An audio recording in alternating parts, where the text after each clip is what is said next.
So, welcome to this first class of this electrical machine second.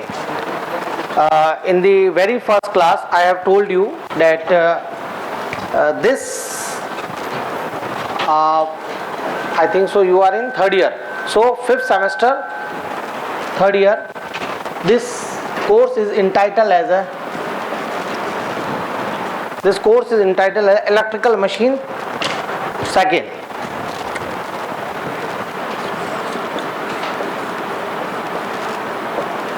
Electrical machine second.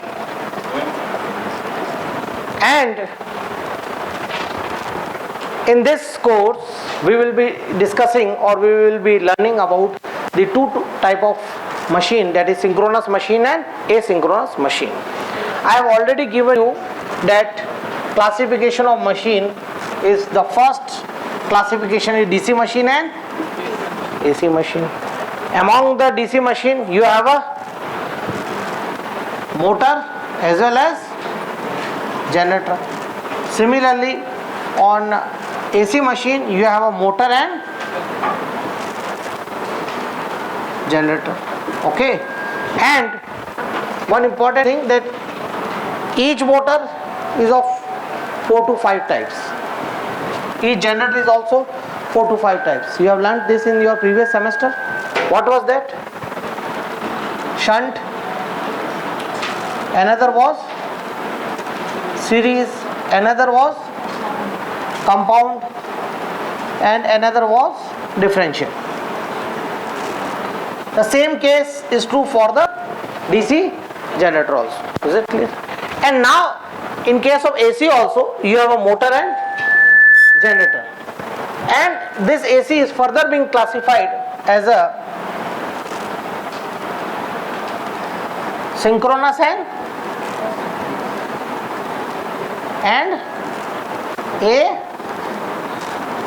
asynchronous. Okay, this word synchronous is derived from an speed which is being achieved by the magnetic field, rotating magnetic field.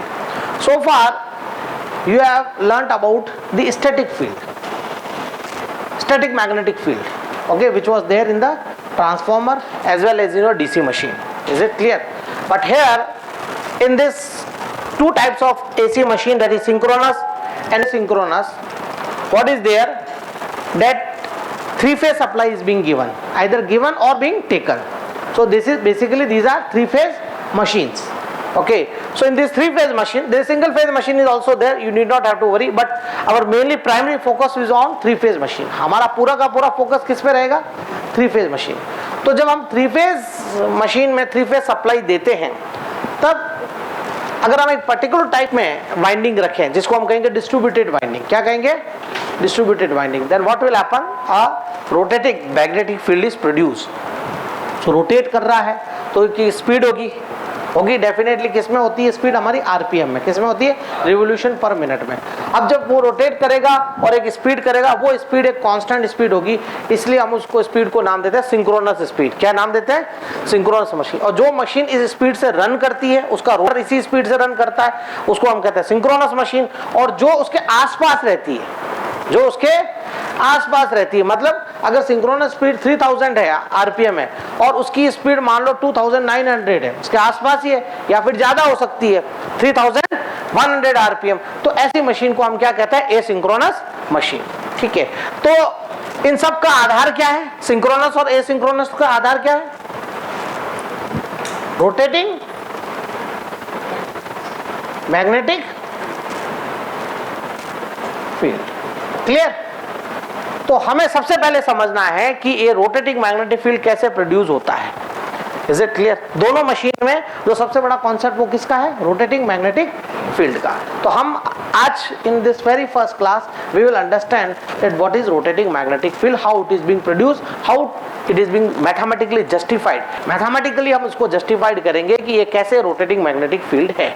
और आपकी जितनी भी induction machine है, three phase induction machine या synchronous machine, जैसा कि मैंने पहले भी बताया था, कल भी थोड़ा ब्रीफ इंट्रोडक्शन दिया था कि ये जो इंडक्शन मशीन है ये वाइडली यूज्ड होती है in the form of motor. जो एसिंक्रोनस मोटर है, कौन सी है वो? Induction motor. कौन सी है?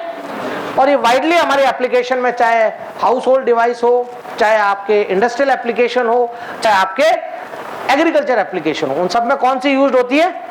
कौन सी होती है? Induction motor, 3 phase induction motor. और जो हमारा जनरेशन है वो किससे होता है? सिंक्रोनस जनरेटर से। किससे होता है? Synchronous generator. Those who have taken training at Kota Thermal Power Substation or any substation which is generating station, they are using an 3 phase synchronous generator, जिसका दूसरा नाम अल्टरनेटर भी है। जिसका दूसरा नाम क्या है? अल्टरनेटर भी। ये बात समझ में आ गई? तो एक एप्लीकेशन तो आपको समझ में आ गई अगर कि इंडक्शन मोटर कहाँ यूज होती है? एग्रीकल्चर में यूज होती है, कॉमर्शियल पर्पस के लिए यूज होती है। जैसे आपके मैंने कल भी एग्जांपल दिया था, किसका है? आटा चक्की का दिया था कि नहीं दिया था? ठीक है, गेहूं पीसने वाली जो चक्की होती है, ठीक है, उसमें कौन सी मोटर है? 3 phase induction motor. Is it clear? और खेतों में ट्यूबवेल होता है। ट्यूबवेल का मेन पर्पस क्या होता है? पानी बाहर निकालना। पहले किसका प्रयोग करते थे हम? बैल का। किसका प्रयोग करते थे? बैल का। या एक प्रकार की उसमें भी वो चक्की लगाते थे, उसको बैल से रन करते थे और बैल के आंखों पे पट्टी बांध देते थे। क्यों? उसको चक्कर नहीं आया। बिल्कुल ठीक है। आपको भी अगर घुमा दिया जाए ना, थोड़े दिन बाद आप गिर जाओगे। तो पट्टी बांधते थे तो वो घूमता था चारों तरफ, उससे प्रेशर क्रिएट होता था और पानी बाहर आता था। बट नाउ द बैल has been replaced by the so called our 3 phase induction motor. तो आदमी की कितनी सहूलियत कर दी। Is it clear? बैल का भी ध्यान रखो, कहीं वो रुक नहीं जाए या वो भी गिर नहीं जाए, उसको खिलाना पिलाना। अब हमारी क्या है? 3 फेज इंडक्शन मोटर बिल्कुल रफ एंड टफ है, रोबस्ट है, लेस मेंटेनेंस रिक्वायर्ड है। ठीक है, अगर बिजली हिलती रही तो वो चलती। Is it clear? कल मैंने आपको before starting the theory I have given you the literature also related to this electrical machinery, particularly of this semester course. And what were the books I have told you? What were they? First, by P.S. Bhimrao. P.S. The first author is P.S. Bhimrao. His book name is Electrical Machinery and published by Khanna Publishers. Another is your Nagaraj Kothari.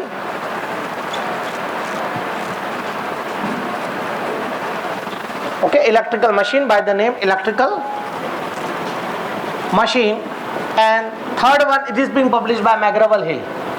Third is your this Ashfaq Hussain is also one of the book. Okay, it is being published by New Age International. Now there are 2 other books also that I call them student friendly. Is it clear? One is your by technical publication Bakshi and Bakshi, electrical machine. Okay, that you can also purchase, but it is student friendly. Clear cut concept has been clear. Not much detail has been discussed. The why it is this, but again, yeah, this is this, this is this, this is this. So students generally like such type of things. Numericals are also there, solved and unsolved is there. Second is your BL Thareja. What is there? BL Thareja. So in BL Thareja also you will find a lot of numericals, but in a very simplified form. Is it clear? If you go into deep, then this book has to be referred, and if you want some numerical friendly book or your student point of view friendly books, then you can go for these 2 books. Okay, we have provided these books in your Google Drive app also. Okay, so now let us come to our topic, the principle of operation of 3 phase induction motor. So basically the same concept. I want to focus on rotating magnetic field. Rotating magnetic field. Is it clear? So don't bother about the topic. This rotating magnet, where there is rotating magnetic field is there, this same concept will be applied. Induction motor are particularly based on this principle only. Which principle? Rotating magnetic field. So far in transformer, when you apply voltage to the primary winding, current flows. So when current flows, what will happen? Which type of current is there in the transformer winding? AC. Which is there? Is transformer operating on DC? No, it will burst. If you apply DC to a transformer, it will burn. Winding will get burned. Now if you apply AC current will flow in the primary winding. Now what will happen? Whenever current flows through conductor, what happens? क्या होता है? एक magnetic flux create होता है। अब चूंकि current कैसा है, एसी एक डीसी है, एसी है तो फ्लक्स कैसा होगा, श्योर एसी होगा, ठीक है। और ये AC flux through magnetic core link करेगा किसको, सेकेंडरी वाइंडिंग को। दैट इज क्लियर और not, okay.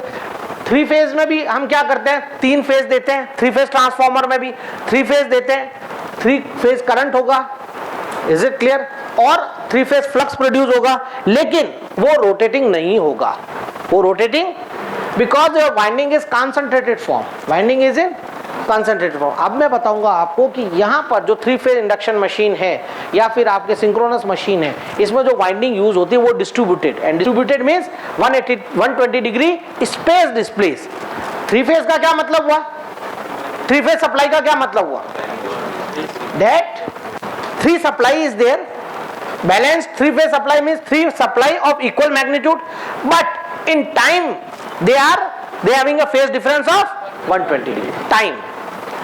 And when I say distributed winding, three phase distributed winding means the windings are distributed in space at an angle of 120 degree. तो space में भी और time में भी है, और जब दोनों का कॉम्बो ऑफर मिलता है तो हमारा क्या प्रोड्यूस होता है, rotating magnetic field. This is clear और not? So let us discuss what is there, this rotating magnetic field. It is very clear. First of all, the concept is that whenever a three phase supply is given to a distributed three phase winding, a rotating magnetic field is produced. This is a theorem. What is that theorem? What is that theorem? Speak out with me. That whenever a three phase supply is given to a three phase distributed winding, a rotating magnetic field is ये प्रमेय है, ठीक है, ये प्रमेय clear हो गई, is it clear? अब हम इस प्रमेय के बारे में गहनता से अध्ययन करेंगे कैसा होता है। तो ये देखिए, what happens in a, let us take your this induction machine, okay. In induction machine this three induction motor, okay. So motor means, जब मैं मोटर को कहता हूं तो मोटर की डेफिनेशन क्या होती है, which takes electrical supply and thus produce rotation, that is the mechanical work. Is it clear or not? Okay. तो हम ये थ्री फेज इंडक्शन मोटर ले रहे हैं, ठीक है, और हर मोटर या जनरेटर के चार पार्ट्स होते हैं। क्या क्या होते हैं, stator, rotor, stator winding and rotor winding. तो ये हमने इंडक्शन मोटर है सिलेंडर का, ठीक है, ये इसका स्टेटर है, ये क्या है, ये क्या है, स्टेटर। और स्टेटर में क्या लगी हुई है, थ्री फेज स्टेटर वाइंडिंग। क्या लगी हुई है, three phase stator winding. Clear? और किस फॉर्म में, कंसंट्रेटेड और distributed, distributed, because in space they are displaced by 120 degree. अरे समझ में आ गया ये चीज, ठीक है, okay. Let's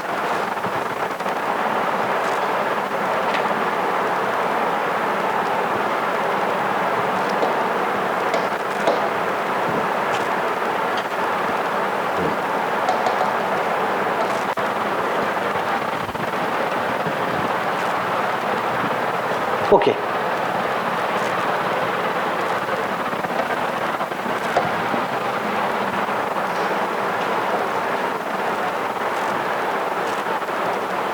So you are now three phase winding is there. Now you are applying three phase voltage to it. What will happen? Three phase current will produce in each phase. How many phases? R, Y, B. Is it clear? Three phase current is produced. Now three phase current will, each phase will produce what? Its own flux.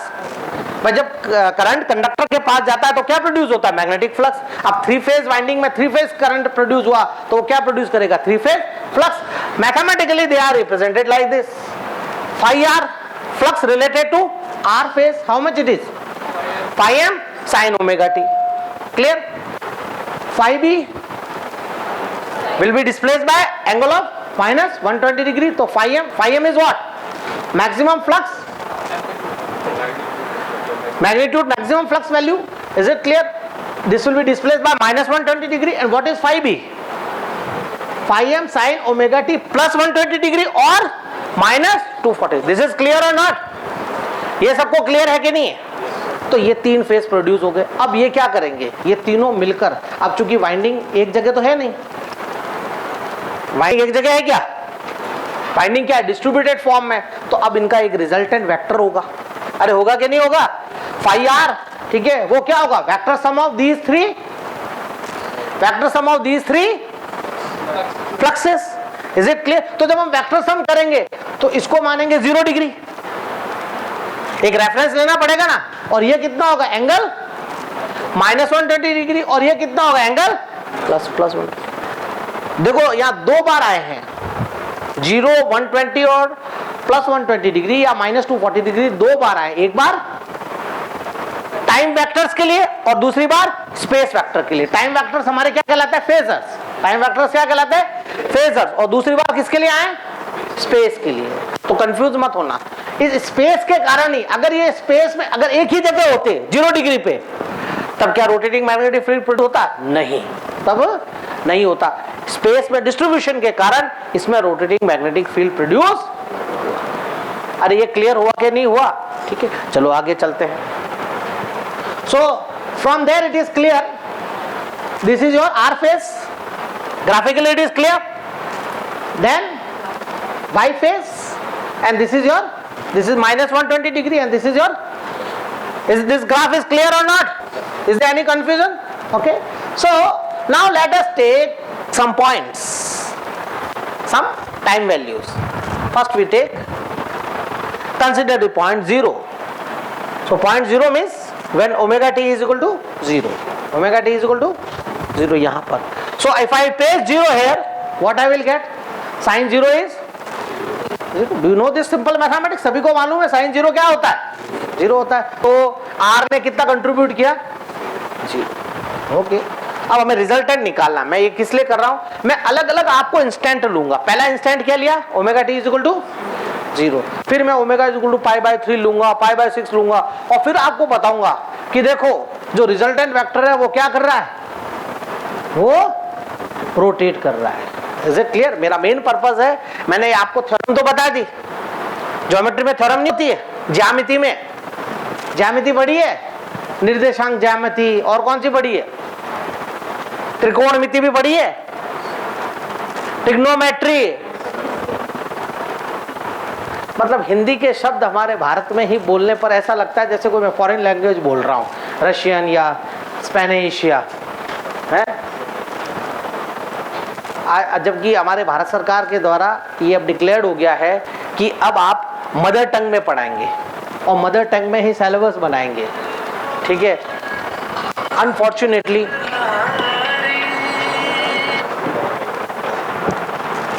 Unfortunately हमारे यहाँ पे हमारी जो मातृभाषा है राजस्थानी, उसको अभी संवैधानिक दर्जा प्राप्त नहीं हुआ है। तो हम आज भी हम जो ऑफिशियल जो लैंग्वेज है हमारी वो क्या है, हिंदी, ठीक है। हिंदी भी अच्छी भाषा है, संस्कृत से ही निकली भी है, लेकिन मैं इंतज़ार कर रहा हूँ उस दिन का जिस दिन हमारी राजस्थानी भाषा को मान्यता प्राप्त हो गई और मैं यहाँ पर मेवाड़ी में आपको इलेक्ट्रिक इंजीनियरिंग का लेक्चर या मारवाड़ी में दे रहा हूँ। Is it clear? चलो आगे बढ़ते हैं, ठीक है। मेरी इन बातों से आप क्या दूसरी दुनिया में खो जाते हो, लेकिन वापस आपको लाना पड़ता है, ठीक है। चलो आगे बढ़े। रिजल्टेंट हमें लगा, तो रिजल्टेंट के लिए हमें क्या चाहिए, y भी चाहिए, रखा वहां पे 0 डिग्री, तो कितना है, साइन -120 डिग्री आएगा, वो कितना होता है, -√3/2 φm। डू यू एग्री और नॉट? एवरीबडी एग्रीज, ठीक है। अब तीसरा क्या बचा, RYB की वैल्यू कितनी होगी, 0 डिग्री -240 डिग्री या +120 डिग्री, कितना होगा, √3/2 अपॉन φm। ये तीनों, ये सब समझ गए, ठीक है। अब ये जो तीनों हैं, इन तीनों को जोड़ना है। क्या जोड़ना है, तो जोड़ने के लिए हमें क्या करना पड़ेगा, ये तो मैंने वैल्यू निकाली है, इतना वैल्यू होगा इस समय, ठीक है। अब ये तीनों क्या है, इनका वेक्टर सम करना पड़ेगा। क्यों, अभी तक तो हमने फेजर सम अभी तो फेजर वैल्यू निकाली कि ओमेगा टी 0, ये टाइम है, ओमेगा टी क्या है, टाइम, ठीक है। 0 डिग्री पे कितना होगा, φr 0, y कितना होगा, φy -√3/2 φm, और φb कितना होगा, √3/2 φm। अरे डू यू एग्री और नॉट? Everybody agrees. अब इन तीनों को जोड़ना है, तो जोड़ने के लिए क्या करना पड़ेगा बताओ। I am writing here, okay, What is phi r resultant? It will be phi resultant, r बड़ा कर देता हूं और ये ऐसे कर देता हूं small. Is it clear? Angle 0 degree, ये जो value I plus phi Y angle minus 120 degree plus phi B angle plus 120. ये जो तीनों वैल्यू आई है, we require these three value their phasor, their vector sum, their vector sum. Okay, so when you will calculate the vector sum, you will find that the maximum value come out to be 1.55. That is 3/2 phi m, and it will rotate by angle of 30 degree. It will rotate by angle of 30 degree. आप mathematics करते हैं, you know vector sum, how to calculate vector sum of three vectors which are spaced by 0 degree, plus 120 degree and minus 20 degree. You got my point or not? So maximum value comes out to be how much?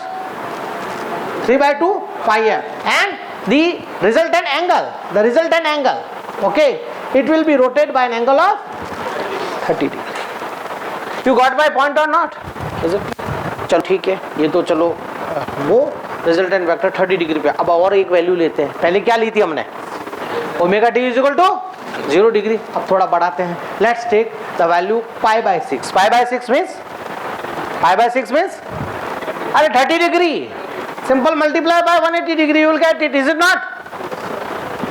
कितना आया? 30 degree. Sure?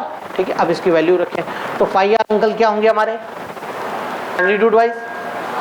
Half pi m. Sure? अरे everybody agrees और not?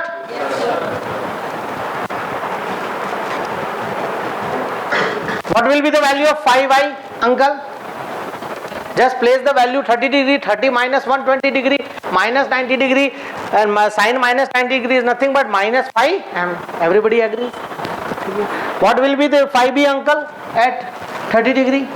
Just substitute 30 degree plus 120 degree or 30 degree minus 240 degree, whatever it is, sin 150 degree, which come out to be again a positive half phi.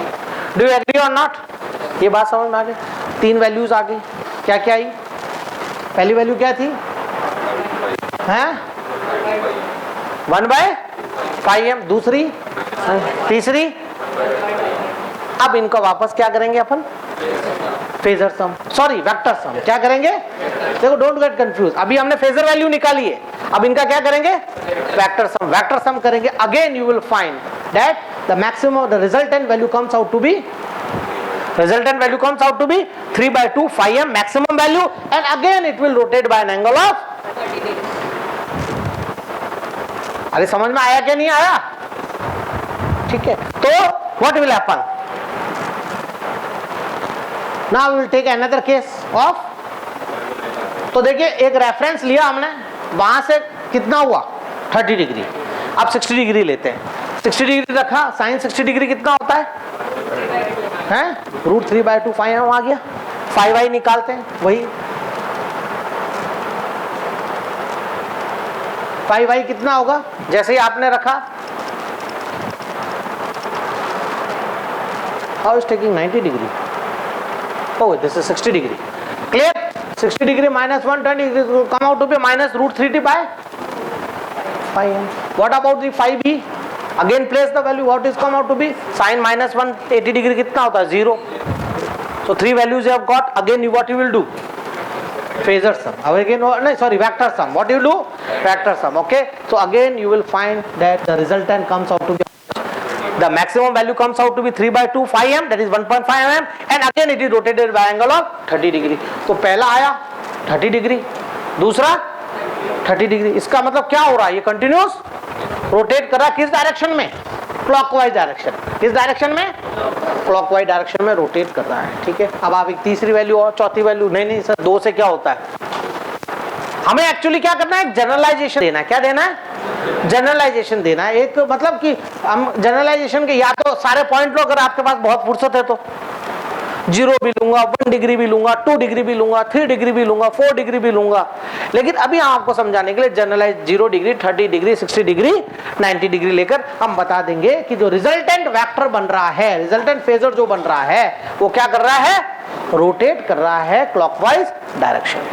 अरे समझ में आया कि नहीं? हम एक और वैल्यू लेते हैं, let omega t be 90 degree, let omega t be 90 degree, substitute करो आप, ठीक है। What you will find, sin 90 degree is equal to 1, so value comes out to be, value contributed by phi r is equal to phi m.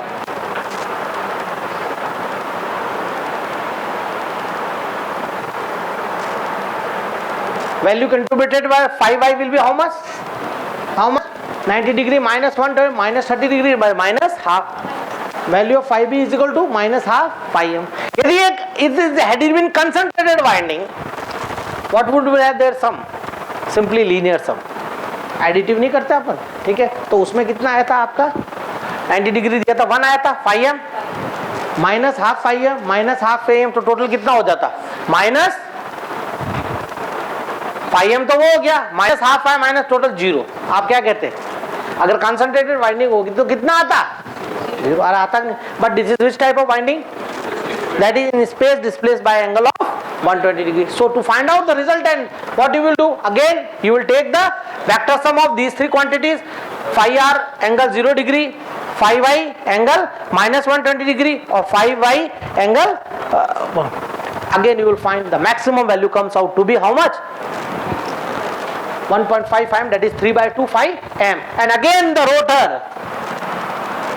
again rotated by an angle of 30 degree with respect to its previous position, with respect to its previous position. तो 90 degree आते आते देखो, पहले यहां था, it was there, जैसे ही हमारा time phasor 90 degree हुआ, ये किधर आ गया, इधर, फिर वापस 90 डिग्री होगा, ये इधर, फिर वापस इधर होगा, फिर इधर आएगा। It means what is this saying, the resultant vector is this is clear from this graphical picture and mathematical analysis, that when a three-phase supply is being applied, when a three-phase supply is being applied to an three-phase distributed winding, a rotating magnetic field is produced of constant magnitude, and what is that magnitude, 3/2 phi m. तो phi m की जो value होगी उसको 3/2 से multiply कर दे, you will get the maximum root value. अरे is it clear or not? ये समझ में आया कि नहीं आया, ठीक है। तो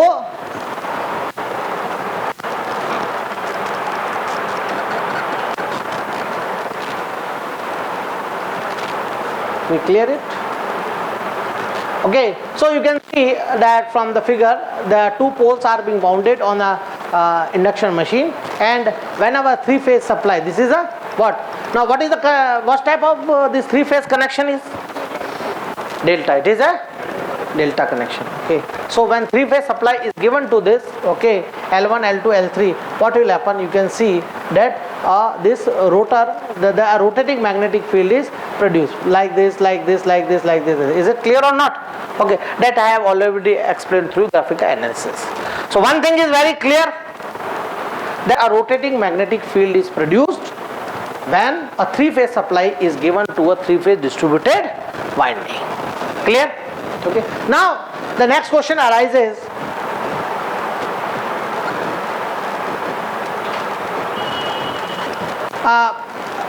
next, at what speed it rotates, at what speed it rotates. So for your mathematical background, I want to give you that it rotates at a speed called ns.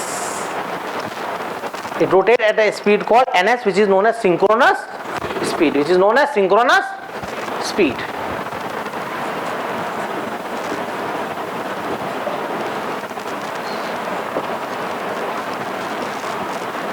And its value is given as, mathematically its value is given as ns is equal to 120 f upon p. 120 f upon p. What is 120 is a constant. What is f? Frequency of the supply. Frequency of the supply. And what is p? The number of the poles created by that three-phase distributed winding. तो जब आपका numerical question आएगा उसमें आपको दिया जाएगा 3-phase induction motor 4 pole 50 hertz, Is it clear? Is rotating at a particular speed. What is its synchronous speed? What is its synchronous speed? So you can easily find out it. 120. F is how much? 50 years. It generally remains 50 years. But don't blindly absorb this thing. See the question paper. Suppose a person has given now a 3-way induction motor operating at 60 hertz. दे दिया तो फिर आपके change हो जाएगा. And in the last class I have given you a table also from Indian scenario point of view, that is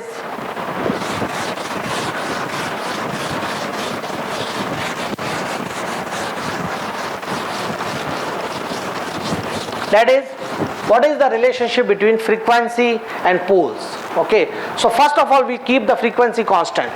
In India it is 50 hertz, everybody knows. So if I will make a table like this is your say poles and this is your speed, keeping F is equal to how many minimum poles can any machine have? 2.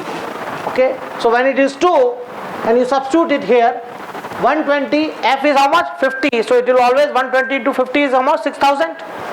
6,000. So 6,000 divided by P. Okay, so our question became 6,000 divided by P. Clear? So P is 2 minimum. So what will be the speed in RPM? कितनी होगी? 3,000. दूसरा कितना हो सकता combo? 4. So it will be how much? 1,500. Is it clear? What can be the next? 6.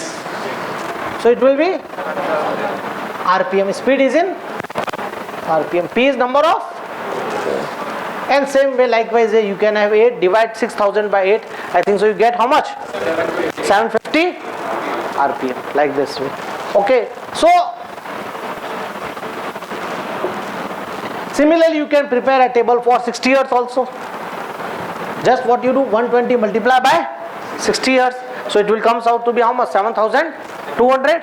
7,200 divided by number of poles. So 7,000 divided by when 2 is there. In India you will get 3,000, but in America you will get 3,600. In India for 4 how much you will getting? 1,500. Similarly divide that 7,200 by 4, you will get the speed in the America. You got my point or not? So while solving the numericals also, we have a focus on what is the frequency is given in the numerical. Sometimes 60 hertz may be given or 30 hertz may be given like this. Numerical है, practical में तो हमें 50 hertz मिल रहा है. Numerical में just आपको test करने के लिए आप कंसंट्रेटली numerical को देखते हैं या नहीं देखते. वरना सीधा सर ने बताया था 6,000 को पोल से डिवाइड कर देना. तो look towards each and every value. Clear? ये समझ में आया कि नहीं आया? अब ये हमारा जो कंसेप्ट है कौन सा रोटेटिंग मैग्नेटिक फील्ड का, ये हमारा इंडक्शन मशीन में भी यूज होता है और सिंक्रोनस मशीन में भी यूज होता है. ठीक है, तो we will study induction machine only first of all. Previously I told that we will start with synchronous machine, but let's begin with the induction machine. Induction machine come under which category? Asynchronous. Why it is called asynchronous? Because the rotor speed is not equal to synchronous speed. Rotor speed is not equal to. Clear? अब वो magnetic field rotate कर रहा है, आपको दिख थोड़ी रहा है. हम तो उन्हीं वैल्यू को लेंगे जो हमें दिख रहा है. हमने जस्टिफाइड किया कि भाई ये रोटेटिंग मैग्नेटिक मैथमेटिकली इतने स्पीड से रोटेट करता है, लेकिन वास्तव में हम मेजरेबल क्वांटिटी कौन सी हमारे पास? रोटर की. तो रोटर हमने पाया always run at a speed either less than और मोर देन. ठीक है, तो हम जो पहला डिस्कशन करेंगे वो करेंगे 3-phase इंडक्शन मोटर का. एसिंक्रोनस मशीन में किसका करेंगे? 3-phase इंडक्शन मोटर का. अब आप कहोगे सर जनरेटर भी होता है, ठीक है, लेकिन जो वाइडली यूज्ड एप्लीकेशन है एसिंक्रोनस मशीन की वो किस फॉर्म में है? Induction motor. किस फॉर्म में है? और वो भी कौन सी? 3-phase induction motor. Mind it, in your course there is a single phase induction motor is also there. In your fan which is running in this hall, you know What is the speed? Which motor is being used? Single phase induction motor. Single phase induction motor. Single phase induction motor का क्या मतलब हुआ? Only single phase winding is there, but here two windings are being used. आप पढ़ेंगे तो इसमें पाएंगे कि इसमें कितनी वाइंडिंग होती है. When you will open this fan, you will find how many windings are there? Two winding is there. That is a particular reason is there that you will study. That if you use a single phase winding, what will happen? As per the theoretical calculation also, net torque is zero. Net torque is, तो torque ही नहीं है तो घूमेगा कैसे? घूमने के लिए क्या चाहिए? टॉर्क चाहिए. तो वो टॉर्क नहीं है यहाँ पर, तो क्या करें साहब? ठीक है, तो हम इसके साथ एक और वाइंडिंग लगाते हैं. क्या लगाते हैं? एक और वाइंडिंग लगाते हैं ताकि उसके बीच में एक फेज डिफरेंस प्रोड्यूस हो जाए. आगे बताएंगे. और उसके कारण ये सेल्फ स्टार्टिंग बन जाती है. क्या बन जाती है? Self starting. फिर इसके साथ फिर और दिमाग लगाया लोगों ने, तो लोगों ने इसके साथ एक कैपेसिटर भी लगाया. क्या लगाया? कैपेसिटर भी. आपने नहीं देखा कैपेसिटर लगता है? ठीक है, कैपेसिटर अगर खराब हो गया तो आपको रन नहीं करेगा. फिर देसी तरीका क्या है उसको रन करने का? डंडे लो एक बड़ा फर्स्ट क्लास पुलिस वाला और उसको हाथ से रोटेट करो, फिर जैसे स्पीड पकड़ लेगा वो आपके रन कर देगा. लेकिन कितने दिन तक? वापस कैपेसिटर आपको लगाना पड़ेगा. तो कैपेसिटर से दो फायदे होते हैं. एक तो ये फेज स्प्लिट करता है जिसके कारण मोटर सेल्फ स्टार्टिंग हो जाती है, और दूसरा कैपेसिटर का क्या पर्पज है? पावर फैक्टर को इंप्रूव करना. क्या करना? मैंने पिछली बार भी आपको बताया था पढ़ाते वक्त कि power factor is a very important parameter from electrical point of view. Power factor is a very important parameter in the sense कि जो आपकी यूटिलिटी है, जो आपको बिजली दे रही है, कौन दे रही है? भी इलेक्ट्रिसिटी बोर्ड दे रही है कि नहीं दे रही है? एवीएनएल से यहाँ पे आ रहा है, कहीं किसी के जेवीएनएल से आ रहा है, जोधपुर विद्युत वितरण लिमिटेड से, किसी के जयपुर विद्युत वितरण. हमारे यहाँ पे किसके थ्रू आ रहा है? जो लास्ट एंड टर्म है वो कौन है? एंड वो एवीएनएल, अजमेर विद्युत वितरण निगम. अब वो ये कहता है कि जो हम आपको बिजली दे रहे हैं उस बिजली को आपको प्रयोग करना है सिर्फ एक्टिव कामों के लिए. क्या करना है?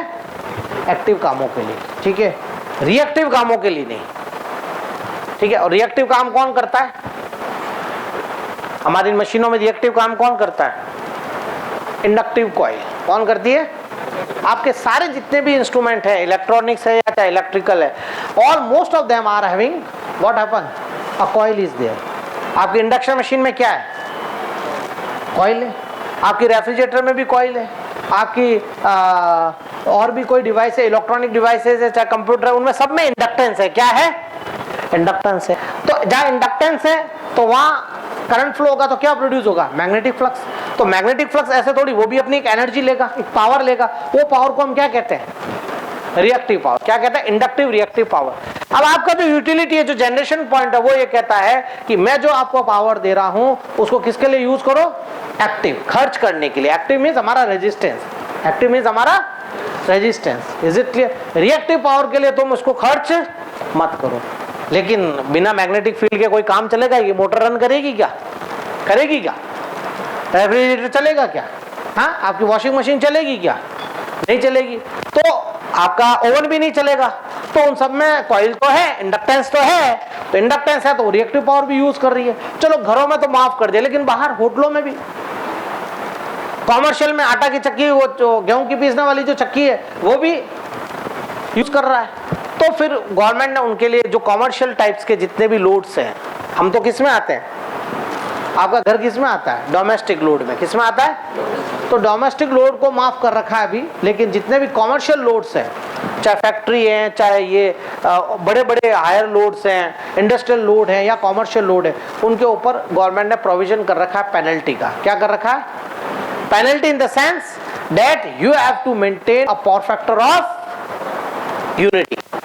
Power factor of unity. ठीक है, अगर इससे कम हुआ, 0.99 भी हुआ, तो उसका एक पर्टिकुलर चार्ट बना रखा है, वो पूरा कैलकुलेशन आ जाएगा. इतना हुआ तो इतना पैसा आपके ऊपर पेनल्टी लगेगी. 0.98 हुआ तो इतना लगेगा, 0.97 हुआ तो इतना लगेगा. ठीक है, और वो उनको भरना पड़ता है. तो इसलिए हर होटलों में ऑटोमेटिक वोल्टेज रेगुलेटर लगा हुआ है, पावर फैक्टर करेक्शन मीटर लगा हुआ है. तो वो जैसे ही, क्योंकि लोड तो वेरी कर रहा है, आज यहाँ पे मान लो तुम चले जाओगे, सब पंखे लाइट बंद हो जाएंगे, पावर फैक्टर चेंज हो गया. Is it clear? पंखे ट्यूबलाइट चल रहा है, पावर फैक्टर चेंज हो गया, तो वहां पे ऑटोमेटिक वो पावर फैक्टर मीटर लगा हुआ है जो उसको कंटिन्यूस बैलेंस करता रहता है।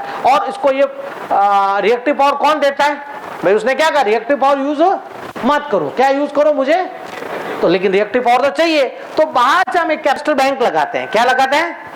Capacitor bank, which keep on improving the power factor, monitoring always power factor 1 1 1 1। उस प्रकार वो पेनल्टी से बच। अरे समझ में आया कि नहीं आया?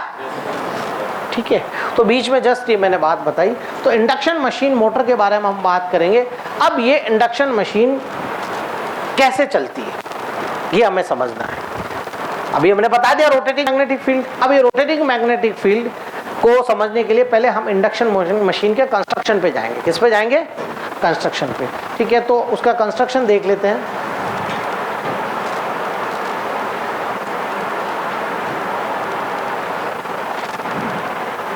मैंने आपको बता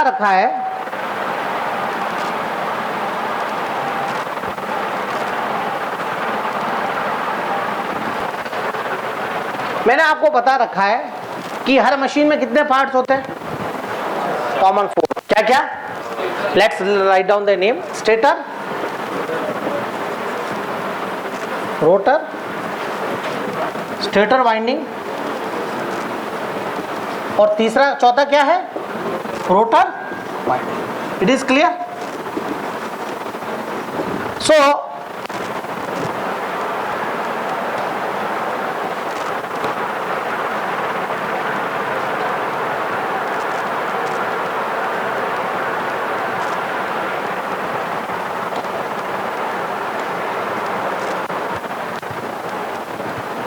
let's start with the introductory part of the induction machine. Okay, induction machine will have a stator, okay, made up of iron,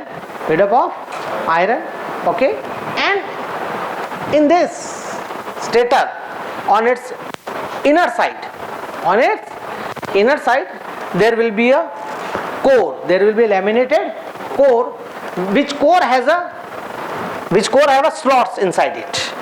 So it consists of a stator having a laminated core inside the stator, and on this core, laminated core, there are slots are there, and in these slots are accommodated 3-phase distributed winding. Clear? जैसे इसका picture अभी हम आपको बताएंगे। ये ऊपर वाला क्या है? Stator. What is called? Stator. And inside it there is a what? Core is there. In core is accommodated this 3-phase winding. Laminated core. कौन सी? Why we go for laminated core? In order to reduce the eddy current losses. And why we go for this? What is the metal being used in the core? Silicon steel. What is there? Silicon steel. Why? Because to reduce the hysteresis loss. If you go for iron core, losses will be more. समझ में आया कि नहीं आया? So this is the picture is clear. कि एक induction motor कैसे दिखेगी? स्टेटर होगा, उस स्टेटर के अंदर क्या होगी? लैमिनेटेड कोर होगी, और उस लैमिनेटेड कोर में क्या होगा? स्लॉट्स होगा, और उस स्लॉट्स में क्या होगा? 3-phase distributed winding. अरे इज इट क्लियर और नॉट? अब इस 3-phase वाइंडिंग आगे देखो और क्या था मैंने, देखो दूसरा क्या होगा? तो stator is clear, stator winding is clear. अब क्या बचा? Rotor. Rotor is of 2 types. Rotor is of, though the shape of both the rotor is cylindrical. Shape is cylindrical. Rotor का शेप कैसा होता है? लेकिन उसकी थोड़ी डिजाइन अलग होती है दोनों की। एक कहलाता है स्क्विरल केज रोटर, और दूसरा कहलाता है फेज वुंड और स्लिप रिंग रोटर। और जो वाइडली यूज्ड है वो कौन सा है हमारा? वो कौन सा है? Squirrel cage. कौन सा है? Squirrel cage. अब ये स्क्विरल केज क्यों कहलाता है? मैंने कल भी बताया था आपको, हिंट दिया था कि जिसने इसको बनाया उसने इस प्रकार का बनाया कि उसको लगा कि किसका? गिलहरी का पिंजरा। इसका है गिलहरी का पिंजरा, उसने गिलहरी पाल रखी होगी तो उसको लगा कि भाई ये पिंजरा गिलहरी की तरह मेरी पाली हुई गिलहरी की पिंजरा, तो उसने इसका नाम दे दिया स्क्विरल केज। तो मोटर भी क्या कहलाती है, वो squirrel cage motor. On the basis of rotor construction the motor is also called squirrel cage induction motor. तो जो मैं आपको बता रहा हूँ ना वाइडली यूज्ड मोटर है वो कौन सी है हमारी, स्क्विरल केज इंडक्शन। अरे समझ में आया कि नहीं आया? अब हो सकता है आप कुछ बनाते, आप बना दो कोई रोटर, ठीक है, आपको मान लो कुत्ता का पालने का शौक है, ठीक है, आपको लगे मैं कुत्ते को इस पिंजरे में रखता हूं, तो आप कह दो डॉग केज फलाना फलाना मोटर। इज इट क्लियर है? हो सकता है आप में से कोई लॉयन पालता हो, ठीक है, लॉयन केज इंडक्शन मोटर है जो भी, तो ये उसको लगा हाँ भाई ये स्क्विरल केज की तरह है, ठीक है। तो दूसरा कौन सा होता है हमारा, phase wound slip ring, mean उसको स्लिप रिंग मोटर भी, उसमें दो स्लिप रिंग का यूज होता है, दो slip ring. Is it clear? तो उसको फेज वाउंड भी कहते हैं और स्लिप रिंग इंडक्शन मोटर भी कहते हैं। So the classification of induction motor is based on rotor construction. Though both are cylindrical in shape, but their design looks sometimes different. First is called squirrel and second is called phase wound or slip ring induction motor. Both windings, which windings? Now on the rotor is a what? Rotor winding is there. In a squirrel cage motor, I will later tell you, squirrel cage motor winding is not there, but bars are there. Conducting बार और winding में फर्क है। Winding तो एक तार type का हो गया, बार मतलब पीने वाला बार नहीं। आपने कैडबरी की बार खाई होगी, डेयरी मिल्क की बार खाई होगी, क्या समझते ही नहीं उसका मतलब? समझते हो? तो बार मतलब एक रेक्टेंगुलर टाइप का शेप। तो वो रोटर के ऊपर स्लॉट होते हैं, वहां स्टेटर में भी स्लॉट होते हैं कि नहीं होते? उसमें क्या अकोमोडेट होती है?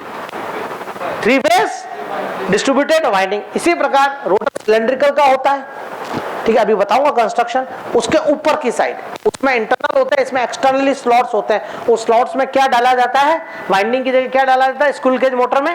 बार्स, कॉपर कंडक्टिंग बार्स, ठीक है, ये aluminium bars, depends upon your cost. Is it clear? और फिर उन बार्स को शॉर्ट सर्किट कर दिया जाता है। जैसे ये मान लो मेरा रोटर है, इज इट क्लियर? इसके ऊपर मैंने यहाँ कट कर दिया, यहाँ कट कर दिया, यहाँ कट कर दिया, पूरा कट कर दिया, तो क्या बने? स्लॉट्स। क्या बने? अब इस स्लॉट्स में मैंने एक बार डाल दी, सब में 1 2 3 4 चीजें, मान लो 10 स्लॉट है, 10 बार डाल दी मैंने। अरे समझ में आ रहा है कि नहीं आ रहा है? ठीक है। और फिर यहाँ पे लगा दी एक रिंग, यहाँ पे लगा दी एक मेटेलिक रिंग, कॉपर रिंग। कौन सी? तो क्या हो गया? सारे बार्स क्या हो गए? Electrically short circuit. क्या हो गए? अरे समझ में आ रहा है कि नहीं आ रहा है? ठीक है। अब ये शॉर्ट सर्किट बड़ा इंपॉर्टेंट प्ले करेगा इस मोटर को रन करने में, इस मोटर को रन करने में, ठीक है, वो हम समझेंगे। आज इतना समझ गए क्या कि एक रोटेटिंग मैग्नेटिक फील्ड प्रोड्यूस होता है। कब प्रोड्यूस होता है? जब हम 3 फेज सप्लाई देते हैं। कौन सी? 3 फेज डिस्ट्रीब्यूटेड वाइंडिंग को, और वो rotating magnetic field constant magnitude से रोटेट करता है, और उसकी स्पीड कितनी होती है? Constant, which is given by 120 F/P, और उसको हम क्या टेक्निकल नाम देते हैं? Synchronous speed. Is it clear? ये कंसेप्ट आपके सिंक्रोनस मशीन में भी और एसिंक्रोनस मशीन में। फिर हमने एसिंक्रोनस मशीन पर आए। एसिंक्रोनस मशीन क्या कहलाती है? Induction machine. इसमें भी 4 पार्ट्स होते हैं, stator, rotor, stator winding and rotor winding.